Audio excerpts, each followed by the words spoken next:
আসসালামু আলাইকুম রহমতুল্লাহ। SSC হারম্যাথ chapter 8 থেকে ঢাকা বোর্ড 24 সালে যে সিকিউটা এসেছিল, আজকে আমরা একটু ওই সিকিউটা নিয়ে ডিসকাস করব। আমাদের ক নম্বর অঙ্কটায় বলা আছে 20 ডিগ্রি 12 মিনিট 36 সেকেন্ড, এটাকে রেডিয়ানে প্রকাশ করতে হবে। এখন আমরা একটা ছোট্ট বেসিক থেকে স্টার্ট করব। যেমন আমি যদি তোমাদেরকে কোশ্চেন করি যে 1 মিটার সমান কত সেন্টিমিটার, অবশ্যই বলবা 1 মিটার সমান হচ্ছে 100 সেন্টিমিটার। এখন যদি আমি তোমাদেরকে বলতাম যে 2 মিটার সমান কত সেন্টিমিটার, চিল্লায়ে বলতা যে 2 মিটারে হবে 200 সেন্টিমিটার। এখন একটু ভালো করে তাকিয়ে দেখো তো, এখানে বড় একক হচ্ছে মিটার এবং ছোট একক হচ্ছে সেন্টিমিটার।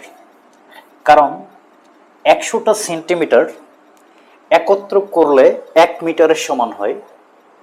তাহলে আমরা বলতে পারি যে একটা বড় একক থেকে ছোট এককে যেতে হলে অথবা কনভার্ট করতে হলে আমাদেরকে গুণ করতে হয়। এখন যদি আমি কোশ্চেন করতাম যে এই 2 সেন্টিমিটার মানে কত মিটার, তোমরা অবশ্যই বলতা যে 200 সেন্টিমিটারে হচ্ছে 2 মিটার। এবং এটা কিভাবে পাই, যদি আমরা 100 দ্বারা 200কে ডিভাইড করি তাহলে আমরা বলতে পারি এটা হবে 2 মিটার। তাহলে এখান থেকে একটা সারমর্ম নিতে পারি যে ছোট একক থেকে বড় এককে কনভার্ট করতে হলে আমাদেরকে ভাগ করতে হয়।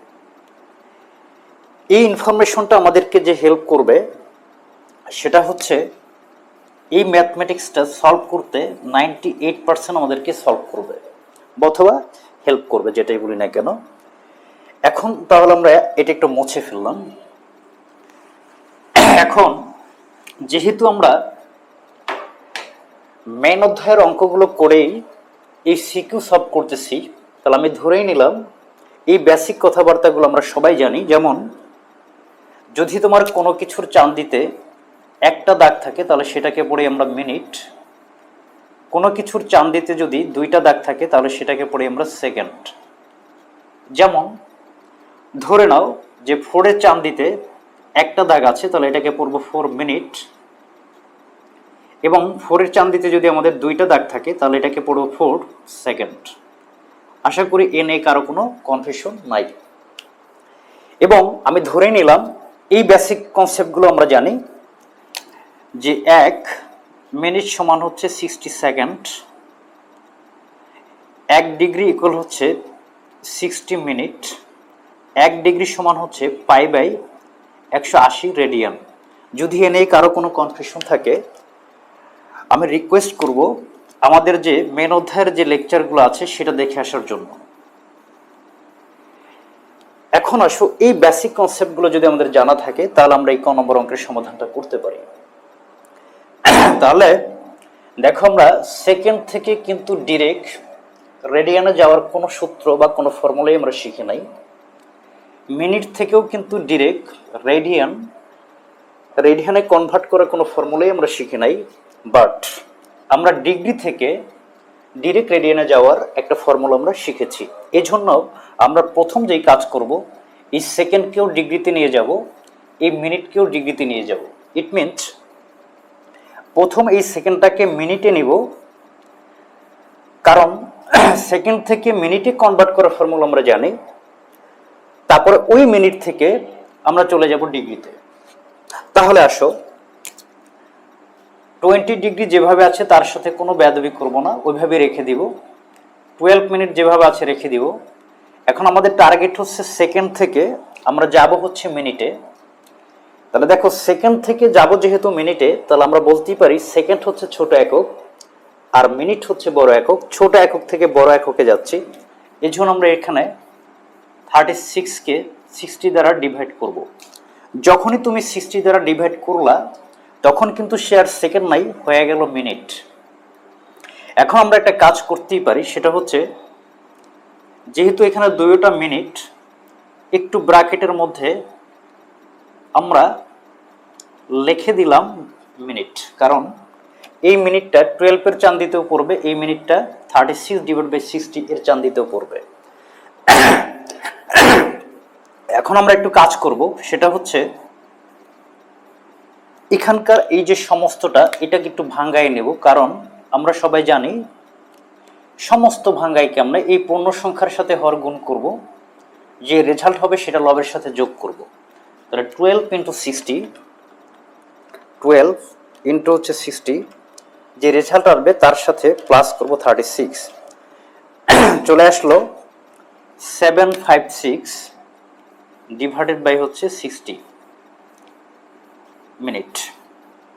না, আমাদের টার্গেট কি? আমাদের টার্গেট হচ্ছে মূলত ডিগ্রিতে যাওয়ার। এখন মিনিট থেকে যদি ডিগ্রিতে চাই, দেখো মিনিট থেকে ডিগ্রিতে যদি যেতে চাই, আমাদের মিনিট হচ্ছে ছোট একক আর ডিগ্রি হচ্ছে বড় একক। তাই ছোট একক থেকে বড় এককে যাব, তাহলে এই টোটাল জিনিসটাকে আমরা আরেকটা 60 দ্বারা ডিভাইড করব। এটা একটু আমি এখানে দেখাচ্ছি, খেয়াল করো। 756 ডিভাইডেড বাই হচ্ছে 60, তাকে ডিভাইড করব আর একটা 60 দ্বারা। আমরা সবাই জানি যে এই দাগটা মানেই হচ্ছে ডিভিশন। এটার নিচে মনে মনে একটা ওয়ান আমরা কাউন্ট করতেই পারি। একটা ভগ্নাংশের সাথে এবং অন্য একটা ভগ্নাংশ ডিভাইড করার নিয়ম হচ্ছে প্রথম ভগ্নাংশটা ঠিক থাকবে এবং দ্বিতীয় যে ভগ্নাংশটা আছে ওই ভগ্নাংশটা উল্টে যাবে। ইট মিনস এই যে হরটা আছে এটা লব হয়ে যাবে আর এই যে লবটা আছে সেটা হর হয়ে যাবে। তাহলে আমি কি এখানে লিখতে পারি না যে 756 ডিভাইড বাই 60, এই 60-র সাথে যদি আরেকটা 60 মাল্টিপ্লাই করি তাহলেই কিন্তু এটা ডিগ্রি হয়ে গেল। কিভাবে আসছে এখানে দেখো, 60 × 60 আর উপরে হচ্ছে 756, তাহলে এটাও ডিগ্রিতে আছে এটাও ডিগ্রিতে আছে। তাহলে আমরা একটা কাজ করলাম, আগের মতো দুইটাকে একটু কাছাকাছি লিখে এই 60-র সাথে এই 60 মাল্টিপ্লাই করলে কিন্তু আসবে 3600, টোটালটার মাথায় দিয়ে দিলাম ডিগ্রি। এখন আগের মতো আমরা একটু সমস্তটা ভাঙ্গাই নেই, এই পূর্ণ সংখ্যার সাথে হর গুণ এবং তার সাথে লব যোগ। তাহলে আসবে হচ্ছে 20 × 3600 প্লাস হচ্ছে 756, তাহলে আসবে 72756, 72756 আর নিচে হচ্ছে 3600 এত ডিগ্রি। এখন আমাদের কাজটা হয়ে গেছে। দেখো এখানে 1 ডিগ্রি সমান যদি পাই ভাই 180 রেডিয়ান হয়, আমি যদি কোশ্চেন করতাম 2 ডিগ্রিতে কত রেডিয়ান হবে, 1 ডিগ্রিতে যা হবে 2 ডিগ্রিতে তার দ্বিগুণ হবে। ঠিক সিমিলারলি এত ডিগ্রিতে কত রেডিয়ান হবে এটা বের করার জন্য আমাদের যে কাজ করতে হবে, 1 ডিগ্রিতে যদি এটা হয় এত ডিগ্রিতে হবে এত গুণ, তার মানে পাই বাই 180 যখনই আমরা গুণ করে ফেললাম তখন সে রেডিয়ান হয়ে গেল। এখন সে আর ডিগ্রি নাই, সে কি হয়ে গেল, রেডিয়ান হয়ে গেল। এখন আসো এটা যদি আমরা একটু হিসাব করি, আমরা সবাই জানি পায়ের মান হচ্ছে 3.141672 তার সাথে গুণ হবে 3.1416 ডিভিশন 3600 ইন্টু 180। আমরা সিম্পল ক্যালকুলেশন করে নেব ক্যালকুলেটরে। তাহলে রেজাল্ট আসলো 0.35273। এটাই হচ্ছে আমাদের এই ক নম্বর অঙ্কের সমাধান। যদি আমরা এগুলো সবাই পারি তবে একটু করে দেখালাম। এটা ছিল আমাদের ক নম্বর অঙ্কের সমাধান। খ নম্বর অঙ্কটা সমাধান করার জন্য আমাকে অনেক কথা বলতে হবে এবং ওই কথাগুলো একটু তোমাদের ধৈর্য সহকারে শুনতে হবে। খেয়াল করো আমাদের খ নম্বর অঙ্কে কি বলেছে। খ নম্বর অঙ্কে বলেছে যে p = 5। এখন দেখো আমাদের কিন্তু উদ্দীপকে 3 cot square theta plus cosec square theta equal p দেওয়া আছে। একটা ছোট্ট বেসিক থেকে স্টার্ট করব। যেমন যদি আমি বলি a সমান b, এটার মিনিংটা কি? এটার মিনিংটা হচ্ছে যেখানে a পাবো সেখানে b বসাতে পারবো এবং যেখানে b পাবো সেখানে a বসাতে পারবো। সিমিলারলি যেখানে p পাবো সেখানে কিন্তু আমরা a ভ্যালুটা বসাতে পারি। তো আমরা একটু খ নম্বরটা যদি করতে চাই, আমাদেরকে বলা আছে পি সমান 5, তাহলে পির জায়গায় আমরা বসাতে পারি 3 cot স্কোয়ার থিটা প্লাস হচ্ছে কোসেক স্কোয়ার থিটা। আমরা এই পির জায়গায় পির যে ভ্যালুটা দেওয়া আছে সেই ভ্যালুটা বসালাম, আর রাইট হ্যান্ড সাইডে আছে আমাদের হচ্ছে পি। এখন দেখো, আমরা একটা বেসিক ফর্মুলা সবাই জানি যে যদি cosec square theta minus cot square theta কোথাও পাই, ধাম করে তার পরিবর্তে অন লিখে দিতে পারি। এখন কোসেক স্কোয়ার থিটাকে বামে রাখলাম, আর এটা প্লাস অন আছে, এটাকে মাইনাস অন করে ডানে নিয়ে আসলাম, ডানে প্লাস অন আছে মাইনাস করে বামে নিয়ে আসলাম, আর বামের মাইনাস কট স্কোয়ার থিটাকে প্লাস করে ডানে পাঠিয়ে দিলাম। এটা থেকে একটা সূত্র আবিষ্কার করা যায় কিনা যে কট স্কোয়ার থিটা মানেই হচ্ছে কোসেক স্কোয়ার থিটা মাইনাস 1। তাহলে দেখো, এই কট স্কোয়ার থিটার জায়গায় আমরা কিন্তু এটা ইনক্লুড করতেই পারি কোসেক স্কোয়ার থিটা মাইনাস 1। তাহলে লিখে ফেললাম 3 into cosec square theta minus 1 আর প্লাস হচ্ছে কোসেক স্কোয়ার থিটা ইকুয়াল হচ্ছে 5। বা এখন 3-র সাথে এর রিলেশন হচ্ছে মাল্টিপ্লাই। আমরা যদি মাল্টিপ্লাই করি তাহলে আসবে 3 cosec square theta minus 3 into 1, ইট মিনস 3 প্লাস হচ্ছে কোসেক স্কোয়ার থিটা ইকুয়াল হচ্ছে 5। বা এখানে কোসেক স্কোয়ার আছে 3টা আর এই আছে একটা, তার মানে হবে 4টা 4 cosec square theta equal, right hand সাইডে ছিল 5, মাইনাস 3কে প্লাস করে আমরা ডানে নিয়ে আসলাম, তাহলে হবে plus 3 4 cosec square theta equal হবে হচ্ছে 8। বা কোসেক স্কোয়ার থিটা ইকুয়াল হবে 8 গুণ 4 আছে, হয়ে যাবে ডিভিশন 4। বা কোসেক স্কোয়ার থিটা ইকুয়াল হবে 4 দ্বারা 8কে ডিভাইড করলে আসবে হচ্ছে 2। এখন ফাইনালি কিন্তু আমরা কোসেক স্কোয়ার থিটা ইকুয়াল পাইলাম 2। দেখো, কোসেক স্কোয়ার থিটার রেগুলার ফর্মুলা আমরা জানি যে 1/sin স্কোয়ার থিটা, কারণ কোসেক ইকুয়াল হচ্ছে 1/sin, যেহেতু কোসেকের মাথায় স্কোয়ার আছে তাহলে সাইনের মাথায় স্কোয়ার চলে আসবে, ইকুয়াল হচ্ছে 2। আমরা কিন্তু এই 2-র নিচে মনে মনে একটা 1 চিন্তাই করতে পারি। তো এটাকে যদি আমরা উল্টাইয়ে দিই, ইট মিনস হরকে লব আর লবকে হর করি, তাহলে sine square theta divided by হবে 1 আর এখানে হবে 1 ডিভাইডেড বাই 2। এই নিচের আমাদের কোনো ভ্যালু নেই, এটা মুছে ফেলে দিতে পারি, তাহলে সাইন স্কোয়ার থিটার ভ্যালুটা কিন্তু চলে আসছে হাফ। বাট আমরা চাই শুধু সাইন থিটার মানটা, তাহলে এই স্কোয়ারকে যদি ভ্যানিশ করতে চাই একটা রুট করতে হবে, তাহলে রুট স্কোয়ারে কেটে যাবে, থাকবে হচ্ছে সাইন থিটা। এখানে যদি আমরা একটা রুট করি তাহলে রুট স্কোয়ারে কেটে যাবে, থাকবে সাইন থিটা। ম্যাথমেটিক্সের প্রপার্টি কি বলে, যেটাই করো না কেন সেটা বোথ সাইড করতে হবে। তাহলে আমরা যদি রাইট হ্যান্ড সাইডে রুট করি, ওই রুট করার জন্য আমরা সবাই জানি একটা প্লাস একটা মাইনাস দিতে হয়। রুটটা অনেক চান দিতে পড়লে হবে 1 আর 2 চান দিতে পড়লে হবে √2। আমি কিন্তু সাইন থিটা সমান সমান একটা ভ্যালু পেয়ে গেছি প্লাস মাইনাস 1/√2।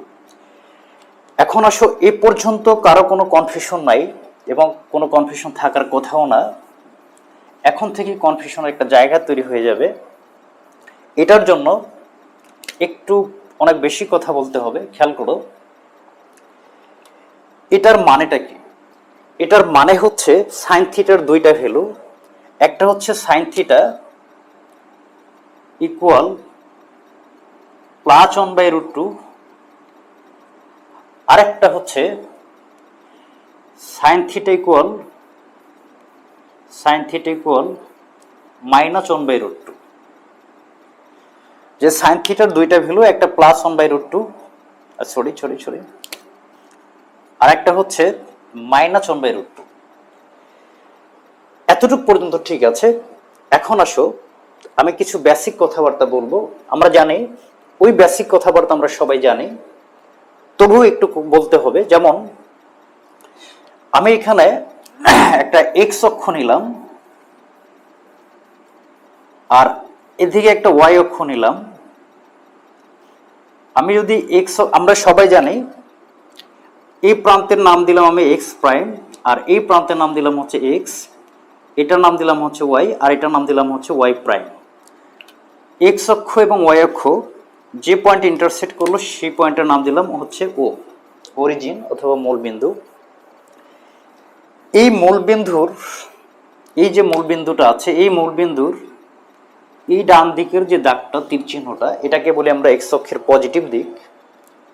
এক্স অক্ষের পজিটিভ দিক থেকে অ্যান্টিক্লকওয়াইজ ঘুরলে আমরা এখান থেকে যদি ঘোরা শুরু করি, এখান পর্যন্ত যদি আসি, অবশ্যই এখানে এক্স অক্ষের পজিটিভ দিক এবং ওয়াই অক্ষের পজিটিভ দিক, এই দুইটা রশ্মি একটা অ্যাঙ্গেল তৈরি করছে, যেই অ্যাঙ্গেলটাকে আমরা বলি 90 ডিগ্রি অথবা π/2।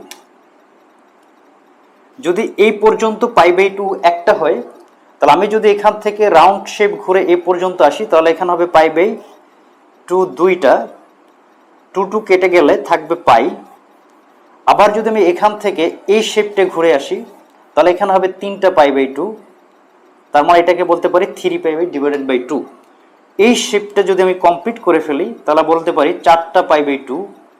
ইট মিনস 4কে 2 দ্বারা ডিভাইড করলে আসবে 2, ইট মিনস 2π। আমরা এগুলো সবাই জানি, তবে একটু ডিসকাস করে নিলাম। এখন আসো, এই বেসিক কনসেপ্ট আমরা জানি যে এই কোয়াড্রেন্টে দেখো তো, এই এক্স অক্ষ ওয়াই অক্ষ যে কাজটা করলো সেটা হচ্ছে এখানে 4টা ভাগ তৈরি করলো। এটা একটা ভাগ, এটা একটা ভাগ, এটা একটা ভাগ, এটা একটা ভাগ। প্রথম ভাগটাকে আমরা বলি ফার্স্ট কোয়াড্রেন্ট বা প্রথম চতুর্ভাগ। সেকেন্ড যেটা আছে সেটাকে বলি আমরা দ্বিতীয় বা সেকেন্ড কোয়াড্রেন্ট, দ্বিতীয় চতুর্ভাগ অথবা সেকেন্ড কোয়াড্রেন্ট। এটাকে বলি তৃতীয় চতুর্ভাগ অথবা থার্ড কোয়াড্রেন্ট। এটাকে বলি চতুর্থ চতুর্ভাগ অথবা ফোর্থ কোয়াড্রেন্ট। এখন এটার জন্য আমরা থিটার যতগুলো ভ্যালু আছে সেগুলো বের করব, এটার জন্য থিটার যত ভ্যালু আছে সেই ভ্যালুগুলো বের করব। প্রথমে আসো, আমরা এই পজিটিভ মানটা নিয়ে থিটার যতগুলো ভ্যালু আছে ততগুলো ভ্যালু বের করব। কারণ আমাকে কোশ্চেনে বলাই আছে থিটার সম্ভাব্য মান, ইট মিনস যত মান আছে সেই মানগুলো তুমি বের করো। এখন ভালো করে খেয়াল করবা, আমি এখানে সাইন থিটা যে পজিটিভ মানটা আছে এই পজিটিভ মানটা নিয়ে কাজ করছি। মাথায় রাখবে সাইনের পজিটিভ মান নিয়ে কাজ করছি। তুমি দেখবা ওই 4টা কোয়াড্রেন্টের মধ্যে সাইন কোথায় কোথায় পজিটিভ আছে।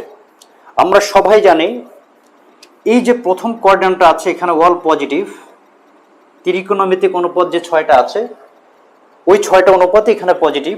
আর এই যে সেকেন্ড কোয়াড্রেন্টটা আছে এখানে আমাদের সাইন আর কোসেক পজিটিভ, এই ঘরটায় আমাদের ট্যান এবং কট পজিটিভ, এই ঘরটায় আমাদের সেক এবং কস পজিটিভ।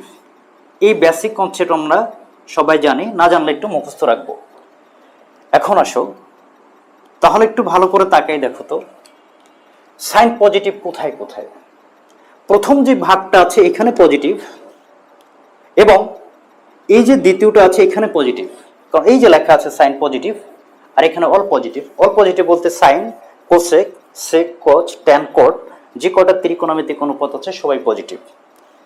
আমাকে ওই দুইটা কোয়াড্রেন্ট নিয়েই কাজ করতে হবে, যেখানে সেখানে মানে যেখানে যেখানে সাইন পজিটিভ ওই দুইটা কোয়াড্রেন্ট নিয়ে আমাকে কাজ করতে হবে। এখন আসো, এটা নিয়েই সবার ঝামেলা হয়। টেকনিক্যালি বুদ্ধিটা মাথায় রাখবা যে প্রথম চতুর্ভাগ নিয়ে যখন কাজ করবা, আমি এখানে একটু লিখে দিলাম যে প্রথম চতুর্ভাগ নিয়ে যখন কাজ করবা, জেনারেলি আমরা জেনারেল ম্যাথে যেভাবে শিখে এসেছি ওইভাবেই এই থিটার মানটা বের করবা। কিভাবে একটু খেয়াল করো, যে সাইন থিটা সমান সমান আছে হচ্ছে ভ্যালুটা 1/√2।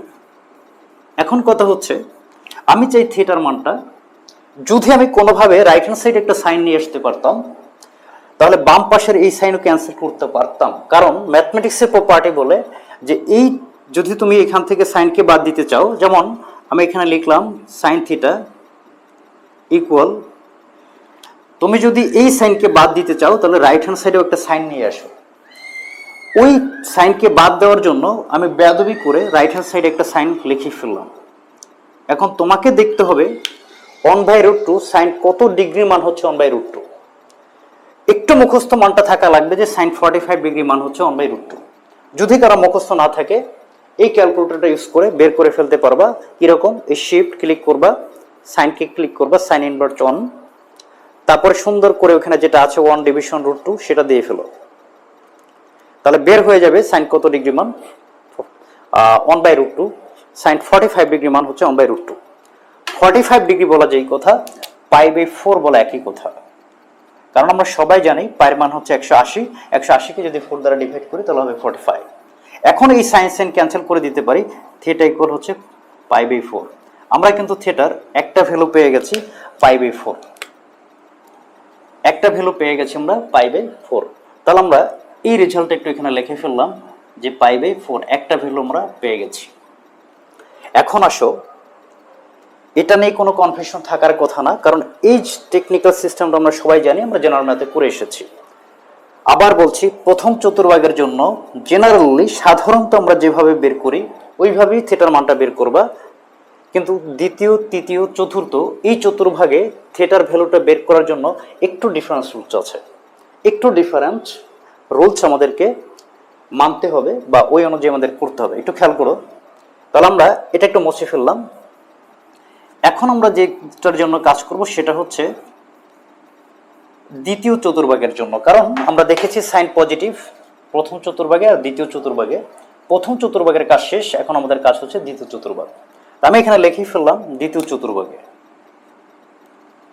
সাইন থিটা সমান সমান হচ্ছে 1/√2। তাহলে সাইন থিটা সমান সমান লেখা যায় সাইন π/4। এখন খেয়াল করে দেখো, আমাদের এই যে সাইন π/4 লিখলাম, এখন তোমাকে যে কাজটা করতে হবে সেটা হচ্ছে তুমি দেখবা এই দ্বিতীয় চতুর্ভাগে আসার ওয়ে কি কি, দ্বিতীয় চতুর্ভাগে আসার ওয়ে কি কি এই পর্যন্ত লেখে এখান থেকে একটু ডিফারেন্স, এই ডিফারেন্সটা কি একটু ভালো করে খেয়াল করো। তুমি দেখবা এই দ্বিতীয় চতুর্ভাগে আসার ওয়েটা কি, ওয়েটা হচ্ছে π/2 প্লাস হইতে হবে, মানে 90 ডিগ্রির চাইতে বেশি হইতে হবে, অথবা পাই যেটা আছে তার চাইতে কম হইতে হবে। এটা হচ্ছে দ্বিতীয় চতুর্ভাগে আসার ওয়ে, যে π/2 প্লাস হইতে হবে অথবা পাই মাইনাস হইতে হবে। কারণ আমরা বলেছিলাম, যদি এটা স্পষ্ট না হয়, যে এইটুক হচ্ছে পাই, এটা হচ্ছে আমাদের পাই, যে পাই মাইনাস হইতে হবে। কারণ এটা অনেকবার বলেছিলাম যে π/2 প্লাস এই কথা দ্বারা আসলে বুঝয় কি, কথা দ্বারা বুঝয় যে কোণের মানটা 90 ডিগ্রি চেয়ে বড়।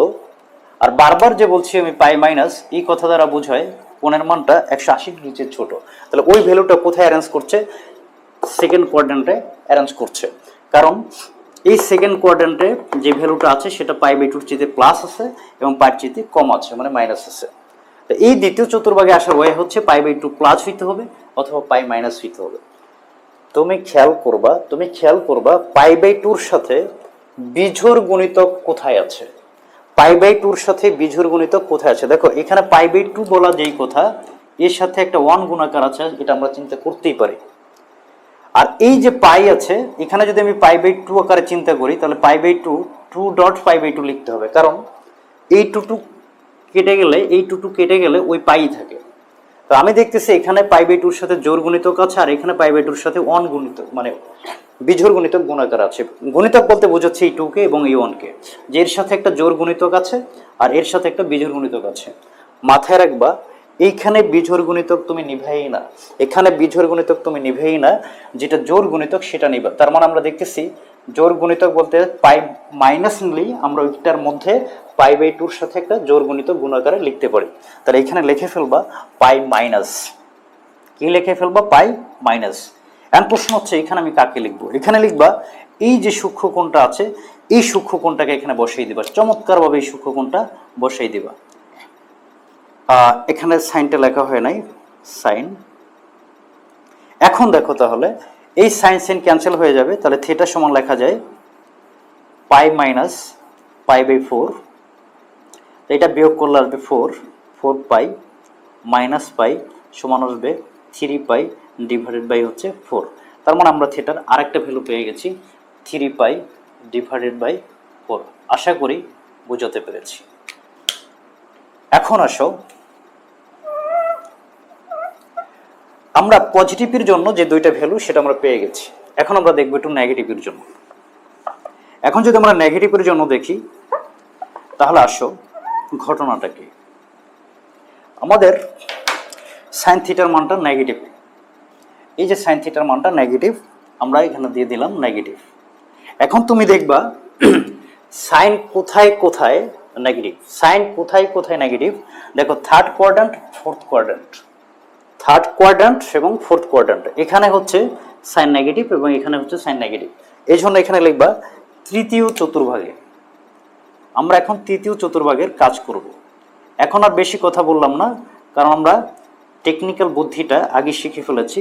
আগে এখানে লিখে ফেলো যে সাইন থিটা সমান সমান মাইনাস 1/√2 বা সাইন থিটা সমান সমান মাইনাস মাইনাসের মতো রাখো, এরপরে এখানে বসিয়ে দাও সাইন π/4, কারণ আমরা জানি সাইন π/4 এর মানটা হচ্ছে 1/√2।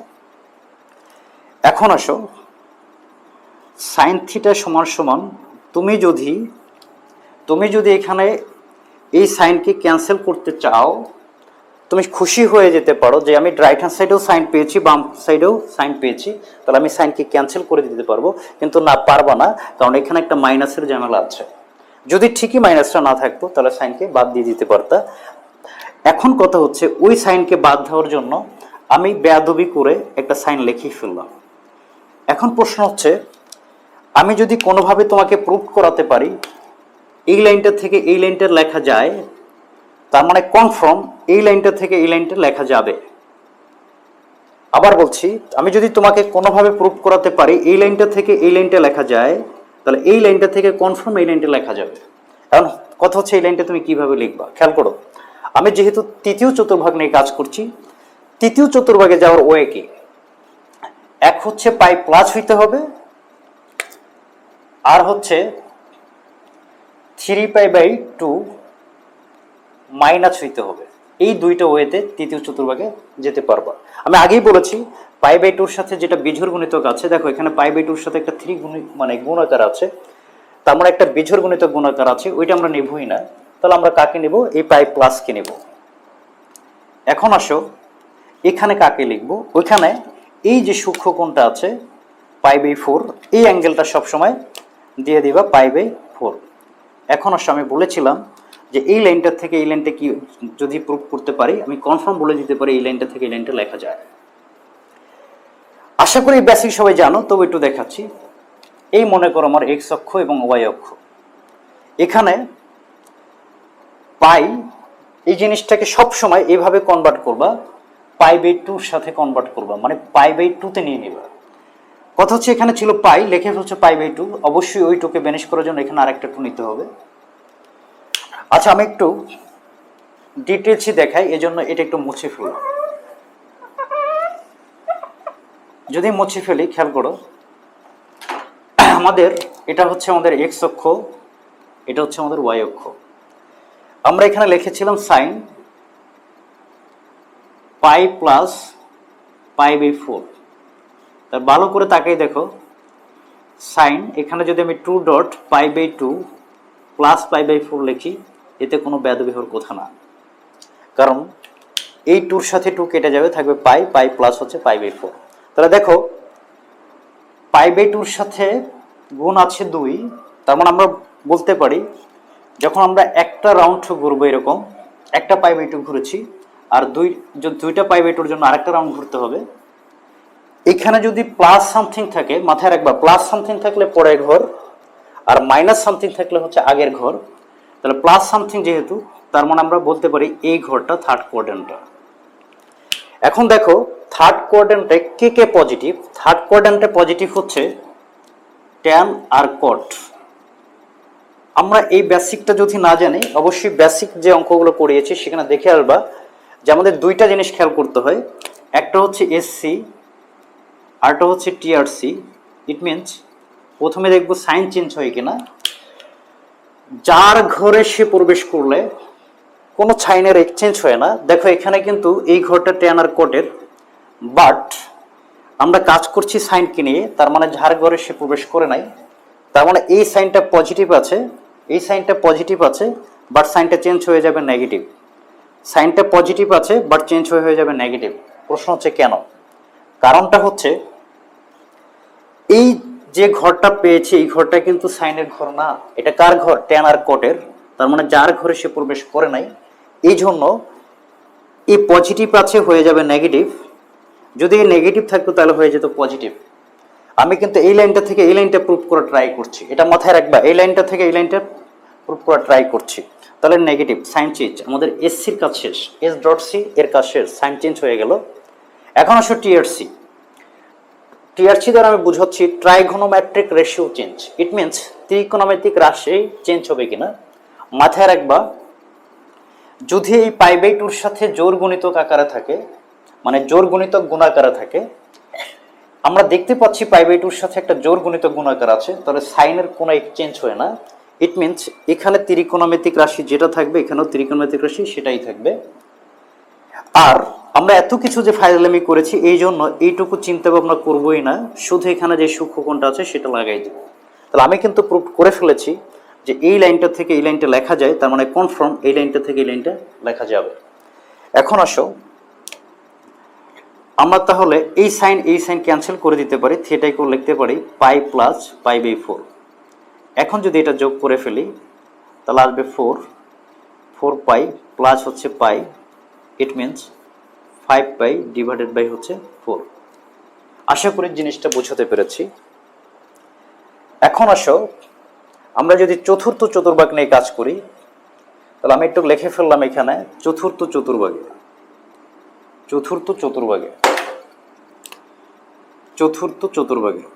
এখন দেখো চতুর্থ চতুর্ভাগে প্রবেশ করার ওয়ে হচ্ছে 2 পাই মাইনাস হইতে হবে, আর পাই বাই 2 ওই 3 পাই বাই 2 প্লাস হইতে হবে। It means 3 pi by 2 plus হইতে হবে। আমি একটু এখানে লিখে ফেললাম যে 3 পাই ডিভাইডেড বাই 2 প্লাস হইতে হবে, অথবা 2 পাই মাইনাস হইতে হবে। আর প্রশ্ন হচ্ছে তাহলে আমি এখন এখানে কাকে লিখবো? দেখো এটা বুঝে গেছে অটোমেটিক, যেহেতু এখানে পাই বাই 2 এর সাথে এটা একটা বিজোড় গুণিতক আছে, এটা লিখবোই না, তার মানে লিখবো 2 পাই মাইনাস। তাহলে আমরা এখান থেকে একটু মুছে দিলাম। তাহলে এখন আমরা এখানে লিখবো 2 পাই মাইনাস এই যে পাই বাই 4। ব্যাস, এখন সাইন ক্যান্সেল করে দিলাম, থিটা ইকুয়াল আসবে 2 pi minus pi by 4। It means 8 pi minus pi সমান হচ্ছে 7 পাই ডিভাইড বাই হচ্ছে 4। এটি হচ্ছে থিটার আরেকটা ভ্যালু। তাহলে আমরা কতগুলো ভ্যালু পাইলাম? প্রথম ভ্যালুটা খুব সম্ভবত পেয়েছিলাম পাই বাই 4, তারপর পেয়েছিলাম 3 পাই বাই 4, তারপর পেয়েছিলাম 5 পাই ডিভাইডেড বাই হচ্ছে 4, তারপর পেয়েছি 7 পাই ডিভাইডেড বাই 4। এটাই হচ্ছে এই থিটার যত সম্ভাব্য ভ্যালু আছে সব ভ্যালুগুলো। যদি কারো এই সিকিউরটা নিয়ে একটু কনফিউশন থাকে, এই সিকিউরগুলো করার জন্য বেসিক কি জানা লাগে বা বেসিক কিভাবে করতে হয় সেটা একদম এই প্লে লিস্টের প্রথম ভিডিওতে আমি দেখিয়েছি বা প্রথম ভিডিওতে আমি বলেছি। যাই হোক, আমার জায়গা থেকে আমি ট্রাই করেছি, তাহলে একটু মুছে দিলাম। এখন আমরা একটু ঘ নম্বর অঙ্কটা দেখব, এটা মুছে দিলাম। আমাদের ঘ নম্বর যে অঙ্কটা আছে, এই ঘ নম্বর অঙ্কটা করার জন্য আমাদের এটা লাগবে, এই জন্য এটা মুছলাম না। দেখো আমাদের ঘ নম্বর অঙ্কে বলে দিয়েছে যে tan থিটা ইকুয়াল হচ্ছে 5/12 এবং আরেকটা কন্ডিশন বলে দিয়েছে যে cos থিটা নেগেটিভ। প্রথমে তুমি চেক করবা এই cos থিটা নেগেটিভ কোথায় কোথায় আছে। দেখো তো cos নেগেটিভ কোথায় কোথায়। তার আগে আমি দেখি cos পজিটিভ কোথায় কোথায়। cos পজিটিভ হচ্ছে প্রথম কোয়াড্র্যান্টে, মানে প্রথম চতুর্ভাগে বা ফার্স্ট কোয়াড্র্যান্টে, আর হচ্ছে ফোর্থ বা চতুর্থ কোয়াড্র্যান্টে। এখন কথা হচ্ছে তাহলে সে নেগেটিভ কোথায় কোথায়? সে দ্বিতীয় এবং তৃতীয় এই কোয়াড্র্যান্টে কজ হচ্ছে নেগেটিভ। কিন্তু একটু কাজ আছে, এখানে আরও একটা কন্ডিশন আছে, ট্যান পজিটিভ। কি আছে? Tan positive. কস নেগেটিভ ছিল দ্বিতীয় এবং তৃতীয় চতুর্ভাগে, কিন্তু আমার কাছে তো আরও একটা কন্ডিশন আছে ট্যান পজিটিভ। দেখতে হবে ট্যান পজিটিভ কোথায় আছে। তৃতীয় চতুর্ভাগে ট্যান পজিটিভ আছে, তার মানে এই দুইটা কন্ডিশন ফিল আপ করে তৃতীয় চতুর্ভাগে, কারণ এই তৃতীয় চতুর্ভাগে ট্যান পজিটিভ এবং কট নেগেটিভ। আবার কথাটা বলছি, এই দুইটা কন্ডিশনই ফিল আপ করছে থার্ড কোয়াড্র্যান্ট, কারণ এখানে কস নেগেটিভ এবং ট্যান পজিটিভ। আমার কিন্তু দ্বিতীয় কোয়াড্র্যান্টে কস নেগেটিভ হলেও ট্যান কিন্তু এখানে পজিটিভ না, কারণ এখানে ট্যান নেগেটিভ, এখানে ট্যান নেগেটিভ। সুতরাং আমরা এই কোয়াড্র্যান্টটা চিন্তা করবই না, আমরা শুধু থার্ড যে কোয়াড্র্যান্টটা আছে এটা নিয়ে চিন্তা করব। এতটুকু বেসিক আপাতত মাথায় রাখো যে আমরা তৃতীয় কোয়াড্র্যান্টটা নিয়ে কাজ করব বা এটা নিয়ে একটু চিন্তা ভাবনা করব। এখন আসলে আমাদের অঙ্কে কি বলেছে যে দেখাও যে কিউ সমান 34 ডিভাইড বাই 39। অঙ্কটা একটু সহজ হয়ে গেল। আমরা আগে থেকে রেজাল্টটা জানি যে এই কিউর মানটা আমাদের হবে 34 ডিভাইড বাই 39। তাহলে আমরা একটু লিখে ফেললাম যে কিউ সমান সমান minus sine minus theta plus cos minus theta divided by sec minus theta, তারপর হচ্ছে প্লাস ট্যান মাইনাস থিটা। আমি ধরেই নিলাম যে এই সূত্রগুলো আমরা সবাই জানি যে সাইন মাইনাস থিটা এটার পরিবর্তে লেখা যায়, এই মাইনাসটাকে প্রথমে নিয়ে আসবো মাইনাস সাইন থিটা, এবং কস মাইনাস থিটা শুধুমাত্র এখানে যে 6টা ত্রিকোণমিতিক অনুপাত আছে এর মধ্যে কস আর সেক পজিটিভ, আমরা এটার পরিবর্তে লেখা যায় কস থিটা, এবং সেক মাইনাস থিটা এতটুকুর পরিবর্তে লেখা যায় সেক থিটা, কারণ আমি আগেই বলেছি শুধুমাত্র এই দুইটা হচ্ছে পজিটিভ, বাকি সবগুলো negative. Tan minus theta equal লেখা যায় মাইনাস ট্যান থিটা। শুধুমাত্র মাথায় রাখবা কস আর সেকের ক্ষেত্রে পজিটিভ, বাকি সবগুলো নেগেটিভ। এই ফর্মুলাগুলো আমরা সবাই জানি, ধরে নিলাম। এখন আসো আমরা যে কাজ করব সেটা হচ্ছে এই যে ট্যান থিটা সমান একটা ভ্যালু দেওয়া আছে 5/12। আমি অনেকবার বলেছিলাম এই থিটার পরিচয় কি? এই থিটার পরিচয় হচ্ছে একটা সমকোণী ত্রিভুজের যে কোনো একটা সূক্ষ্ম কোণ অথবা একটা সমকোণী ত্রিভুজের যে কোনো একটা কোণের মান।